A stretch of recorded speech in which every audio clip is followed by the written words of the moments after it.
Today we will start our new topic and new topic is relation. Relation से start करेंगे, after that relation, then function, then आगे matrix, determinant and so on, सब सारे topic होंगे। तो हम सबसे पहले टॉपिक स्टार्ट करते हैं, it is known as relation. Relation topic. तो जब हम बात कर रहे हैं रिलेशन टॉपिक की, तो इसमें सबसे पहले आपको समझना है, फर्स्ट टॉपिक आएगा कार्टेशियन प्रोडक्ट ऑफ सेट्स। एक बार रुक जाओ, हम उस लेवल से स्टार्ट करें जिससे 11th में होता है। 11th के टॉपिक को कवर करते करते 12th पर आएंगे। तो हमारा सबसे पहला टॉपिक आता है, first topic, ordered pair. Ordered pair. अगर आप इस वाले रिलेशन को यहां से समझ लोगे ना, तो आपको पूरा रिलेशन कंप्लीट समझ आ जाएगा, चाहे वो 11th वाला हो या 12th वाला हो, आईआईटी वाला हो, कंप्लीट। तो ऑर्डर्ड पेयर की जब बात करते हैं, तो ऑर्डर्ड पेयर का मतलब क्या है? A pair whose order is fixed. वो पेयर जिसका ऑर्डर फिक्स हो, मीन्स हम उसके ऑर्डर को बदल नहीं सकते। जैसे अगर मैं कहूं ना, अपन शूज पहनते, तो इस वाले पैर का शूज इस पैर में और इस पैर का शूज इस पैर में नहीं पहन सकते, क्योंकि इनका ऑर्डर फिक्स है। तो वो पेयर जिसका ऑर्डर फिक्स हो is known as ordered pair. Means A B is not equal to B A B और बी ए इक्वल नहीं होते। अगर मैं इसको और सही समझाऊं तो मैं कहूंगा 1 2 और 2 1 इक्वल नहीं है। क्यों नहीं है? आप ग्राफ पेपर पे लो, 0 1 2 3, x x dash, y y dash, 0 1 2 3 4। सबसे पहले 1 2 मीन्स x की वैल्यू 1, y की value 2, this one is 1 2 2 1, x की वैल्यू 2, y की वैल्यू 1, इट इज 2 1। तो 1 2 एंड 2 1 प्लेसेस अलग अलग हो गए, अलग अलग जगह पर हो गए, तो ये क्या कहला रहे हैं? ऑर्डर्ड पेयर कहला रहे हैं। मीन्स मैं 1 2 की जगह पर 2 1 रिप्लेस नहीं कर सकता। तो ऑर्डर्ड पेयर क्या है? जिसका ऑर्डर फिक्स हो, आप ऑर्डर को चेंज नहीं कर सकते। ठीक है, नोट डाउन। तो इसमें हमारा नेक्स्ट पॉइंट, ऑर्डर्ड पेयर में नेक्स्ट पॉइंट आता है equal ordered pair. Equal ordered pair, two pair equal होंगे। कब होंगे? जैसे X Y is equal to A comma B. ये इक्वल कब होंगे? जब इसका फर्स्ट एलिमेंट फर्स्ट के इक्वल हो एंड सेकंड एलिमेंट के इक्वल हो। Means x is equal to a and y is equal to b। तो ऐसे ordered pair are known as equal ordered pair. Means अगर मुझसे क्वेश्चन आ जाए, find x and y if 2x minus 3y x plus y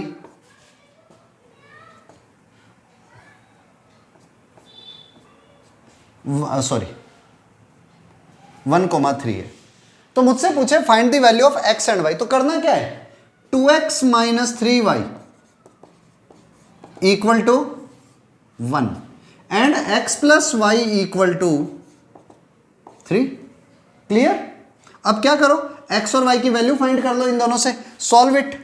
you can solve this two equation 1 and 2। तो solve equation number 1 and 2, you will get value of x as 2 and y as 1। Solve तो कर ही सकते हो अपने आप, yes और no? Okay, तो 2 into 2 minus 3 into 1, 2 1 2 2 sorry 2 2 4 minus 3 1 आ गया। अगर आप इधर 2 रखते हो इधर 1 रखते हो, 2 plus 1 3 आ गया। तो ये सेटिस्फाइड हो गए। तो मीन्स पहले ऑर्डर्ड पेयर क्या थे? जिसका ऑर्डर फिक्स हो, हम ऑर्डर नहीं बदल सकते, we can't change the order. और इक्वल ऑर्डर्ड पेयर क्या है? टू पेयर जो इक्वल होंगे अगर उसका फर्स्ट एलिमेंट फर्स्ट के इक्वल हो एंड सेकंड एलिमेंट के इक्वल हो। क्लियर? Note down. तो देखो ये हमारे पास में ordered pair and equal ordered pair की बात हो गई। अब हम आते हैं असली टॉपिक के ऊपर, जो रिलेशन में सबसे जरूरी है। It is Cartesian product of sets. दो सेट का कार्टेशियन प्रोडक्ट। कार्टेशियन प्रोडक्ट का मतलब सिंपल प्रोडक्ट सही है। क्या मीनिंग है? अगर आप A क्रॉस B करते हो, A is a set and B is a set. If we are trying to multiply A and B, then A cross B is equal to A B type के element आएंगे where A belongs to set A and B belongs to set B. Means जो इसमें pair में element आएंगे ना, उसका first element first set का होगा and second element belongs to second set. कैसे समझो, A is a set which have 1, 2 and 3. B is another set which have 5 and 7. Now we have to multiply A cross B. A और B को multiply करना है, तो what we will do? 1 5, 1 7, 2 5, 2 7 and 3 5, 3 7. This one is the multiplication of A cross B. मतलब A cross B में ordered pair आएंगे, जो first element उस पेयर का क्या होगा, फर्स्ट एलिमेंट फर्स्ट सेट का और सेकंड एलिमेंट सेकंड सेट का। अगर यही बात मैं बी क्रॉस ए के लिए करूं तो 5 1, 5 2, 5 3, 7 1, 7 2 एंड 7 3, ये बी क्रॉस से आया। अगर यही कंडीशन में ए क्रॉस ए के लिए करूं तो कि ए के एलिमेंट को ए के एलिमेंट से ही मल्टीप्लाई करना है, तो क्या आएगा 1 1, देन 1 2, देन 1 3। मीन्स पहले 1 की 1 के साथ में कंबाइंड किया, फिर 1 को 2 से, फिर 1 को 3 से। अब 2 की बात करेंगे तो 2 1, 2 2, 2 3। और ये बात जब 3 के लिए करेंगे देन 3 1, 3 2, 3 3। ये हो गया B cross sorry A cross A. अगर यही मैं बी क्रॉस बी करता हूं तो बी को वापस बी से मल्टीप्लाई करना है, तो क्या होगा 5 5, 5 7, 5 5 5 7। अब 7 को करो 7 5, 7 7। सो ए क्रॉस बी है क्या, ए क्रॉस बी में पेयर में एलिमेंट आएंगे। मींस एक सिंगल नंबर नहीं आ रहा, पेयर में नंबर आ रहे हैं। और वो कैसे होंगे, जिसका फर्स्ट एलिमेंट फर्स्ट सेट से होगा एंड सेकंड में element belongs to second set. Understand? Okay, note down. Now properties of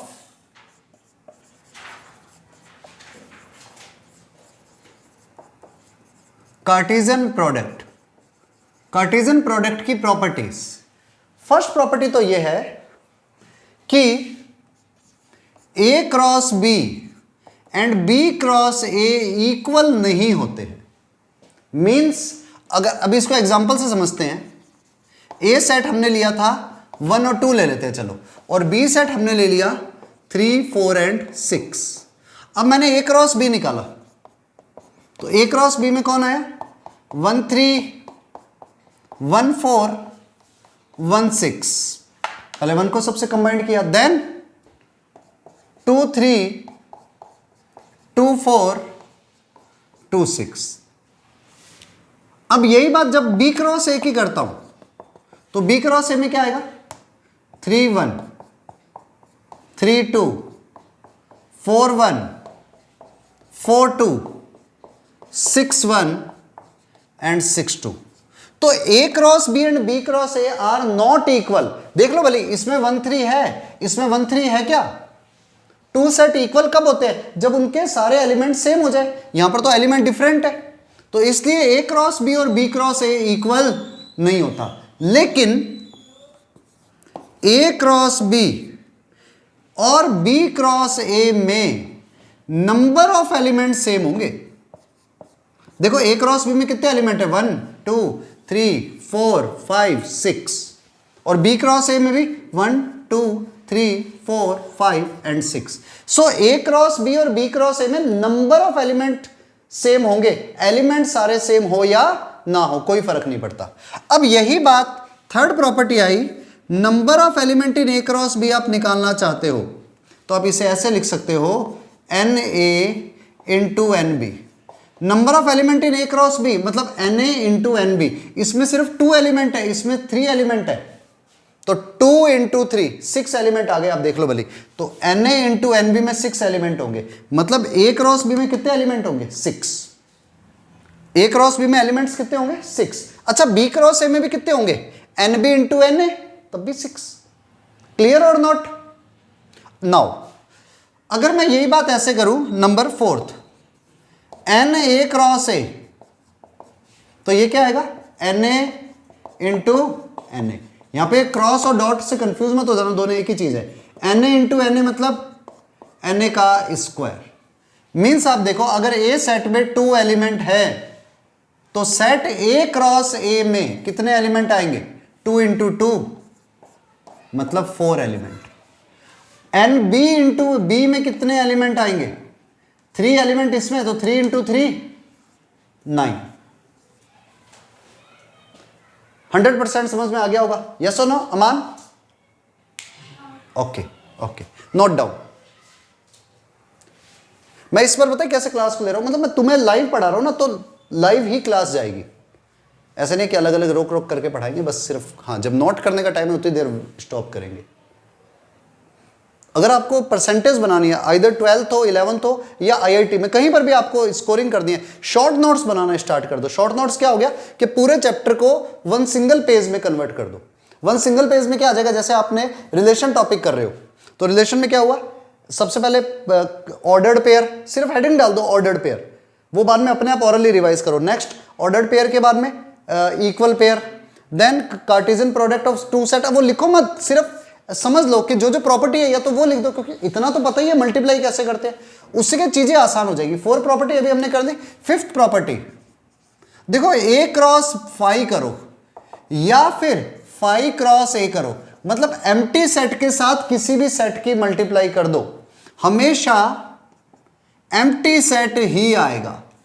मतलब किसी सेट की एम्प्टी सेट से मल्टीप्लाई करो या एम्प्टी सेट की किसी सेट से मल्टीप्लाई करो, हमेशा एम्प्टी सेट आएगा, खाली सेट आएगा। ऐसे ही नंबर 6, अगर आप ए क्रॉस बी करते हो और आपको एम्प्टी सेट मिल रहा है तो श्योर है आइदर ए इक्वल टू 5 और बी इक्वल टू 5, या तो ए सेट एम्प्टी होगा या फिर बी सेट एम्प्टी होगा। मतलब 2 सेट की मल्टीप्लाई एम्प्टी है तो इसका श्योरिटी है कि या तो फर्स्ट सेट एम्प्टी या सेकंड सेट एम्प्टी होगा। ऐसे नंबर 7, ए क्रॉस बी अगर बी क्रॉस ए के इक्वल है, अगर ए क्रॉस बी और बी क्रॉस ए इक्वल है लेकिन दोनों एम्प्टी सेट नहीं है, तो श्योर है ए और बी दोनों सेम होंगे। बस याद रखना यहां पर ए और बी को मैंने एम्प्टी नहीं लिया हुआ है, दोनों में से कोई भी एम्प्टी नहीं है। तो अगर ए इंटू बी और बी इंटू ए सेम है ना, तो या तो सॉरी ए इंटू बी और बी इंटू ए सेम है ना, तो ए और बी दोनों सेट इक्वल होंगे। तो अभी हमने जो प्रॉपर्टी पढ़ी है, क्या पढ़ी है? फर्स्ट प्रॉपर्टी ये थी कि ए क्रॉस बी और बी क्रॉस ए सेम नहीं होते। Second property, A cross B और बी क्रॉस ए में नंबर ऑफ एलिमेंट सेम होते हैं। Third property, number of element in A cross B is equal to number of element A into number of element in B. यही तो property लिखनी है short notes पर, ये line से याद होनी चाहिए। Next property, A cross 5 is equal to 5 cross A. फिर एक लिखी थी n A cross A is equal to n A का होल स्क्वायर। नेक्स्ट, अगर A into B empty set है तो या तो फर्स्ट वाला खाली होगा या सेकंड वाला एम्प्टी होगा। ए क्रॉस बी और बी क्रॉस ए इक्वल है तो ए और बी दोनों ही इक्वल होंगे। ठीक है। नेक्स्ट नंबर 8, ए इंटू बी यूनियन सी। अब 2 सेट का यूनियन लो फिर उसमें ए की मल्टीप्लाई करो, या ए क्रॉस बी कर लो पहले, यूनियन ए क्रॉस सी कर लो, result will always remain same. मतलब 2 सेट का यूनियन लो फिर सेट ए की मल्टीप्लाई करो, या पहले ए की दोनों से मल्टीप्लाई कर लो और फिर यूनियन लो, रिजल्ट सेम आएगा। अभी एक एग्जांपल लेकर के दिखाएंगे। Number 9, A cross B intersection C. B और सी का इंटरसेक्शन लो, इंटरसेक्शन मींस कॉमन, तो in that case A cross B intersection A cross C के इक्वल होगा। It is equal to A cross B intersection A cross C. ऐसे number 10th result, A into B minus C.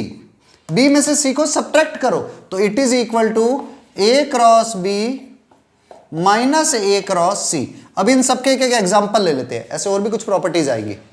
Next property है चलो एक बार इतनी लिख लो।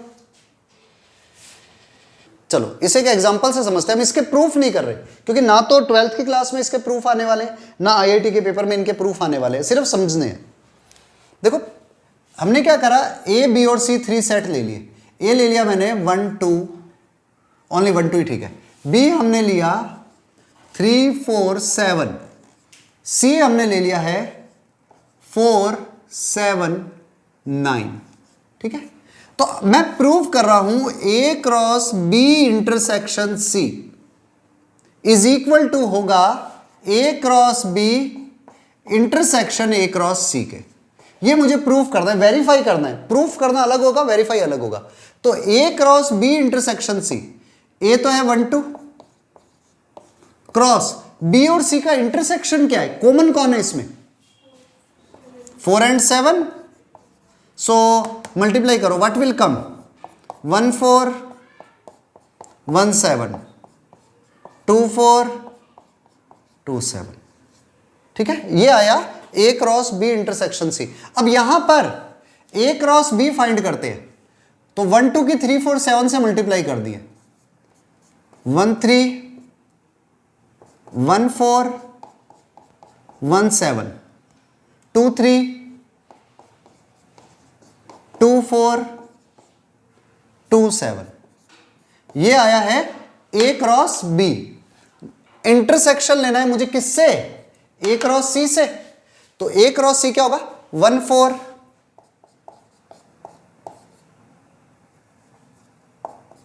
1 7 1 9 2 4 2 7 2 9। Clear और not. अब इसमें कॉमन देखना है, तो देखो कॉमन क्या आ रहा है, 1 4 1 7 और 1 9 नहीं है, 2 3 नहीं है, 2 4 एंड 2 7, तो दे आर कॉमन। तो देखो क्या ये दोनों सेम नहीं है, 1 4 1 7 2 4 2 7, 1 4 1 7 2 4 2 7, means A cross B intersection C equal आ गया A cross B intersection A cross C के, means they are equal. Clear, note down. अब इसी का एक और प्रूफ करेंगे, अभी वेरीफाई करेंगे मतलब। नाउ सेम कंडीशन, अब नेक्स्ट प्रूफ कर रहे हैं, A cross B minus C is equal to A cross B minus A cross C होगा। हमें ये प्रूफ करना है, वेरीफाई करना है। तो देखो पहले A cross A means 1 2 cross B minus C, जब माइनस करते हैं तो जो कॉमन एलिमेंट होते हैं ना वो हट जाते हैं। तो इसमें कौन आएगा, ओनली 3, क्योंकि B माइनस C का मतलब होता है ओनली B, तो सिर्फ 3 आएगा, ठीक है। अब आप 1 2 की 3 से मल्टीप्लाई करो तो क्या आया, 1 3 2 3, ओके। अब यही बात A cross B minus A cross C करते हैं, मतलब इसमें से सब्ट्रैक्ट करना है, तो कॉमन एलिमेंट को हटा दो। ये कॉमन है, हट गए। कॉमन तो अंडरलाइन कर ही थे अभी, तो बचे हुए एलिमेंट्स को लिख दो, सिर्फ A वाले, A क्रॉस B वाले, 1 3 और 2 3। तो देखो क्या ये दोनों सेम नहीं है, सो इसलिए 1 3 A cross B minus C equal होगा A cross B minus A cross C के। Understand, okay, note down. Next one is A cross, कितने हो गई थी प्रॉपर्टीज, 10 हो गई। नेक्स्ट नंबर 11, इनको नंबर्स की फॉर्म में याद मत रखना, इसे समझना है सिर्फ। A cross B union C का डैश। अब एक डिमॉर्गन थ्योरम होती है, वो होती है A cross B union C का डैश होता है B dash intersection C dash. ये डिमॉर्गन थ्योरम क्लास 11th में है। B यूनियन C का डैश होता है B dash intersection C dash. तो इसे क्या कर लो, A क्रॉस B डैश कर दो intersection A cross C dash, क्योंकि वही वाला rule, A cross B intersection C क्या था, A cross B intersection A cross C। तो अगर मैं रूल पूछूं ना, A cross B union C का dash is equal to A cross B dash intersection A cross C dash. मतलब यहां पर यूनियन है लेकिन यहां इंटरसेक्शन आया, क्यों? क्योंकि दोनों पर डैश जब अलग अलग हुए तो यूनियन की जगह पर कौन आ गया? इंटरसेक्शन। नंबर 12, ए क्रॉस बी इंटरसेक्शन सी का होल डैश। अब इस पर बी इंटरसेक्शन सी का डैश है, तो डिमॉर्गन थ्योरम ये भी कहती है कि A cross B intersection C के डैश को आप लिख सकते हो B dash union C dash. तो ये क्या बना? A cross B dash union A cross C dash. इस पर इंटरसेक्शन किससे कन्वर्ट हो गया? यूनियन से। ठीक है, और last one, last property number 13,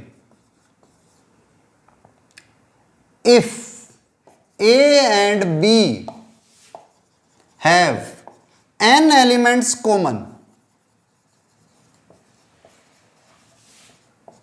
अगर A और B में n एलिमेंट कॉमन है तो A cross B and B cross A have n square common element. करके दिखाऊंगा कैसे। अगर A और B में n एलिमेंट कॉमन है ना, तो A क्रॉस B और B क्रॉस A में n स्क्वायर कॉमन एलिमेंट होंगे। कैसे? एक एग्जांपल लेकर के अभी समझते हैं, नोट डाउन। यस, नेक्स्ट है, अब इसी प्रॉपर्टी को एक बार समझ लेते हैं। A सेट है, उसमें एलिमेंट है 2 4 8। B कोई और सेट है, इसमें एलिमेंट है 3 4 8। अब देखो A और B दो अलग अलग सेट है, सेम सेट तो नहीं है। A क्रॉस A और B में कितने एलिमेंट कॉमन है? 2 एलिमेंट कॉमन है, तो number of element in A intersection B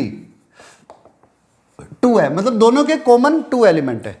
तो मैं सबसे पहले क्या करता हूं, A क्रॉस B निकालता हूं। क्या आएगा? 2 3 2 4 2 8 4 3 4 4 4 8, फिर 8 3 8 4 8 8। ये A क्रॉस B के एलिमेंट हुए। अब B cross A, B cross A क्या होगा? 3 2 3 4 3 8 4 2 4 4 4 8। मतलब मैं B के एलिमेंट को A के एलिमेंट से मल्टीप्लाई कर रहा हूं। And then 8 2 8 4 8 8। ठीक है, ये हमारे पास है A क्रॉस B और B क्रॉस A आ गया। अब मैं चाहता हूं number of element in A cross B intersection B cross A, sorry B cross A। A cross B और B क्रॉस A के अंदर एलिमेंट्स देखना चाहता हूं, तो पहले कॉमन देखूं है कौन कौन। देखो 2 3 नहीं है तो नहीं लेंगे, 2 4 नहीं है, 2 8 नहीं है, 4 3 नहीं है, 4 4 4 8 8 3 नहीं है, 8 4 8 8। तो कॉमन कौन कौन आ रहा है? 4 4 4 8 8 4 8 8। तो देखो इसमें कितने एलिमेंट कॉमन आ गए? 4। तो आपको अभी भी रूल बताया था कि अगर A और B में कॉमन एलिमेंट 2 है, n है, तो A क्रॉस B में common element, A cross B और B क्रॉस A में कॉमन एलिमेंट कितने होंगे? n square. मतलब अगर A और B में 3 एलिमेंट कॉमन होते तो A क्रॉस B और B क्रॉस A में 3 का स्क्वायर मतलब 9 एलिमेंट्स कॉमन हो जाते। क्लियर और नॉट? ऐसे ही A और B में मान लो 0 एलिमेंट कॉमन है, तो A क्रॉस B और B क्रॉस A में कितने होते? 0 ही होते, क्योंकि 0 का स्क्वायर 0 आता है। ठीक है, नोट डाउन। न्यू हेडिंग डाल दो। यहां तक जो हमने किया था कार्टेशियन प्रोडक्ट ऑफ सेट्स किया है। अब हमारा टॉपिक स्टार्ट होता है रिलेशन। नाउ रिलेशन, अभी तक जो हमने किया था ना वो रिलेशन से पहले जो नेसेसरी था वो सब किया है। अब क्या है रिलेशन? है क्या? R is a relation from set A to set B। R एक रिलेशन होगा सेट A से सेट B में। कब होगा? If R is a subset of A cross B।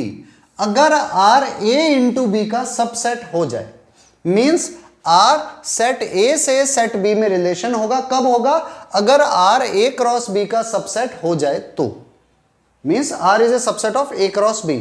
R set A से सेट B में रिलेशन होगा कब? अगर R is a subset of A cross B। कैसे? एक एग्जांपल देकर के, सिंपल एग्जांपल लेते हैं, बाकी हम बाद में करेंगे। A सेट मैंने ले लिया, सिर्फ 1 और 2 है। B सेट में एलिमेंट है 3 and 4 ओनली। मैंने A क्रॉस B निकाल दिया। इसमें मैंने लिखा 1 3 1 4 2 3 2 4। ठीक है, तो R सेट A से B में रिलेशन कब होगा? मैंने कुछ रिलेशंस लिखने की ट्राई करी, R1 R2 R3 R4। R1 में मैंने सिर्फ लिखा 1 3, R2 में मैंने लिख दिया 1 3 2 3 एंड 2 4। R3 में हमने लिख दिया है 4 1, R4 में हमने लिया 1 3 3 1। ठीक है, ये मैंने कुछ रिलेशन लिखने की ट्राई करी। तो सबसेट का मतलब होता है R1 अगर इसका सबसेट है, इसका मतलब जो इसका एलिमेंट होंगे ना वो इस सेट A क्रॉस B में होने चाहिए। तो क्या ये A क्रॉस B का सबसेट है?